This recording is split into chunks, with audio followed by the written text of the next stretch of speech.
Nothing like this has been felt. The last one was in 1999, magnitude 6, and that killed over 1,000 people in the same region. And to have something, to reach something similar in terms of sort of strength, we have to go right back to the 1930s, and that even that wasn't the same level of strength. So definitely the strongest earthquake this century, and going on for 100 years. More than 100 people have been killed and dozens more injured after a magnitude 7.4 earthquake hit Colombia this morning. A state of emergency has been declared, and Colombia's new president, Abelardo de la Espriella, has called for unwavering unity in the face of the adversity afflicting our people. Let's speak to Megan Janetsky, who's a Latin America reporter. Good evening to you, Megan. Hi, thanks for having me. Good to have you with us. A state of emergency has been declared. What more are you hearing about what's happening on the ground in Colombia?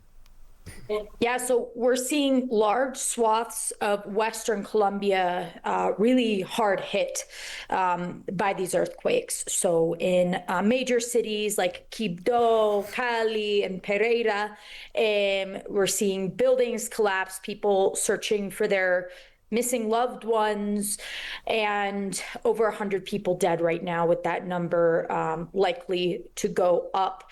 And especially in this region, the Andes, this is quite haunting. It's not nearly as devastating as the earthquakes just a few weeks ago in Venezuela, but, a lot of the imagery we're seeing of people searching through rubble, searching for their loved ones on citizen databases online is kind of like an echo of a lot of what we saw in Venezuela not that long ago.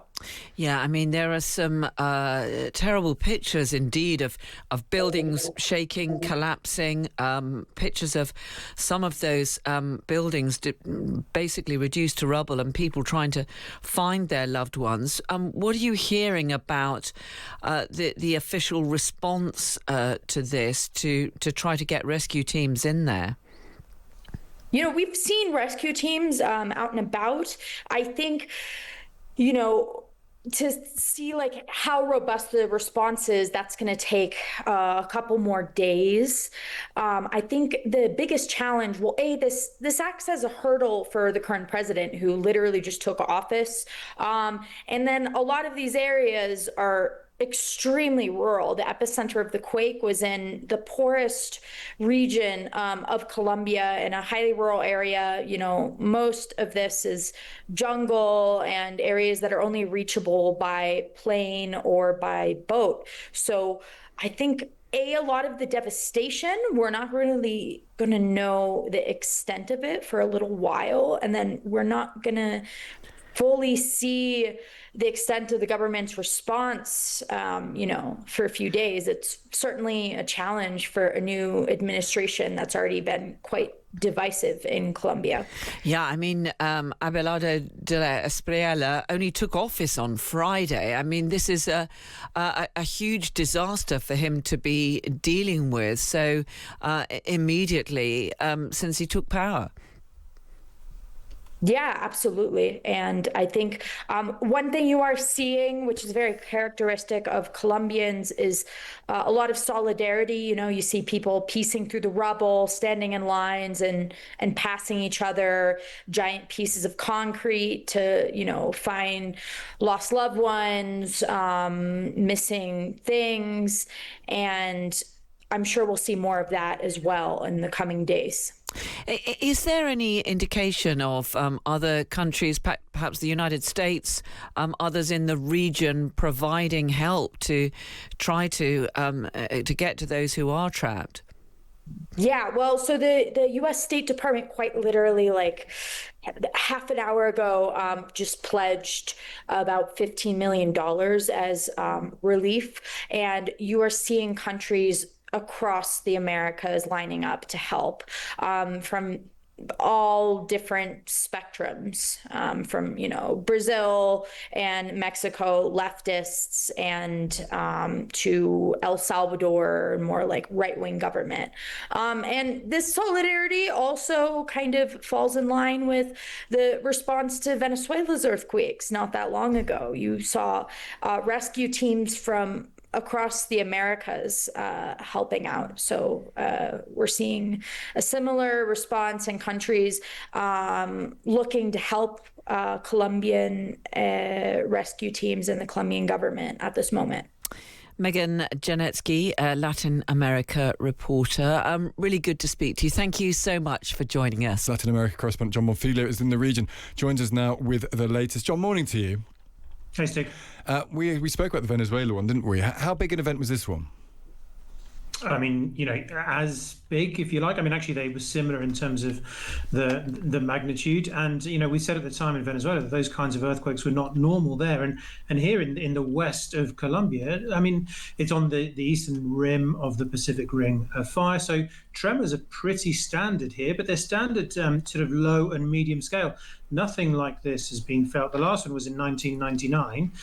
Magnitude 6, and that killed over 1,000 people in the same region. And to reach something similar in terms of sort of strength, we have to go right back to the 1930s, and that wasn't the same level of strength. So definitely the strongest earthquake this century, and going on for 100 years. And how well is Colombia prepared compared to, say, Venezuela? Because we talked about Venezuela wasn't particularly set up to deal with the issue of a big quake like this. How does Colombia compare? I think it's a whole different kettle of fish. I mean, look, on the one hand, of course, Colombia is also, it doesn't necessarily have the sort of the national infrastructure, perhaps, that other countries might have, and specifically the sort of the high water mark in Latin America and South America is Chile to the south, which is significantly better resourced and financed and has a lot more experience with these kinds of events. But equally, it isn't Colombia is not Venezuela. It hasn't sort of suffered 15 years of economic chaos, and it has to date, of course, early days, we're less than 24 hours in so far, but to date it has responded quickly and efficiently. Of course, the next few days will tell to what extent they're actually able to infrastructurally deal with the scale of the problem. You're in Mexico City, I think. There was a famous earthquake there in 1985, which is quite a long time ago. There have been others since, but not as bad.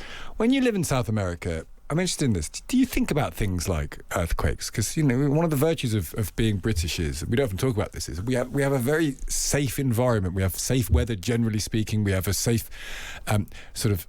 seismic situation. Do you think about it when you live in South America? Do you worry about this? No, it's pretty constant. I mean, you know how in there's always an escape plan going into a building in the UK. Well, here it's almost in every public building that you go into, there's hurricanes and earthquakes, and everybody. I mean, certainly in Mexico City, you mentioned the 1985 one, but there's been a number of sort of facsimiles over the course of the last sort of 10 years in which hundreds have died, and there's sort of regular weekly tests as well, alarms, and certainly whenever I am in certain areas of Mexico City which are more susceptible than others, say staying with friends and the like, we always let each other know where the key is.